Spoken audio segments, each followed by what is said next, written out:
14वीं शताब्दी का आरंभ काल था। दक्षिण भारत में अराजकता बुरी तरह फैली हुई थी।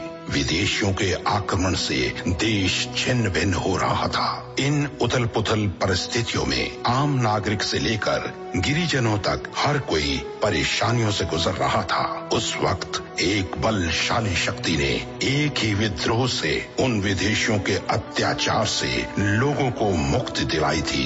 एक स्वतंत्र साम्राज्य की नींव रखी थी।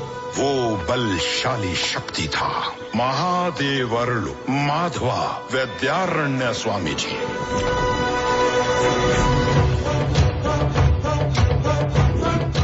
उनके अस्त्र थे दो भाई, वीर और बलशाली हरिहरा बुक्काराया। युद्ध के बाद इनके द्वारा स्थापित साम्राज्य का नाम था विजयनगर साम्राज्य।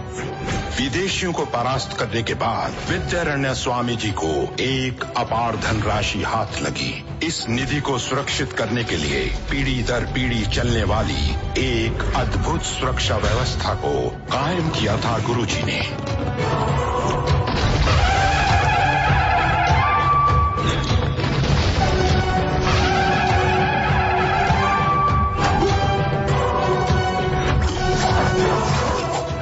प्रचंड सीमा गुल्म के बीच किष्किंधा के पर्वतों पर उन्होंने इस निधि को सुरक्षित किया। इसके बाद जिन गिरिजनों को विद्यारण्य स्वामी ने विदेशियों के कब्जे से छुड़ाया था, उनके साथ एक रहस्यमय सभा का आयोजन किया।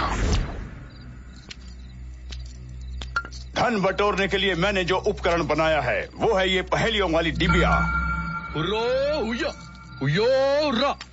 स्वामी, उस राज्य को ही नहीं हमारे कबीले को भी आप ही ने बचाया है। उस डिबिया को आपके आज्ञा के अनुसार पीढ़ी दर पीढ़ी बचा के रखेंगे हम। अच्छी बात है, तो इस डिबिया को अपने अरण्य देवता के संरक्षण में रख दो। जो हुकुम मालिक। चाहे आसमान ही क्यों न टूट पड़े, ये किसी के हाथ नहीं आनी चाहिए।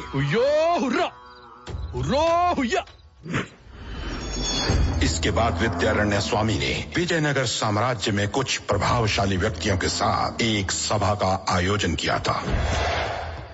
मंत्री जी। गुरुदेव। ये तामपत्र है। आपातकाल में पहेलियों वाली डिबिया कहाँ है, ये बताने वाली उपकरण है। हमारे विजयनगर राज्य में सिर्फ राजा का ही उत्तरदायित्व नहीं होता, मंत्री पे भी भार होता है। जी गुरुदेव। आपके बाद आने वाले हर मंत्री को इस तामपत्र को पीढ़ी दर पीढ़ी सुरक्षित रखने का प्रण लेना होगा। जिस पीढ़ी में राज्य में कोई संकट आएगा, उस पीढ़ी का वो मंत्री उस तामपत्र पर लिखे गए आदेशों का पालन करेगा। उन आदेशों के अनुसार गुप्त धन को प्राप्त करना ही नहीं, बल्कि राजा एवं प्रजा दोनों की सुरक्षा करना उस मंत्री और उनके चुनिंदों का कर्तव्य होगा। जो आज्ञा। मैं तुरंत भविष्य की तैयारी करता हूँ। उस गोपनीय समावेश के अंत में जो बात विद्यारण्य स्वामी ने बताई, वो बाकी सबके दिलों में गूंजती गई। एक और बात, उस गुप्त धन को खोजने वाला राज्य के लिए अपने प्राणों का बलिदान देने का समर्थ रखने वाला होना चाहिए। स्वार्थी मंद बुद्धि वालों को प्राणों के लिए डरने वाला डरपोक आदमी के लिए ये निधि मरण शासन बनेगा।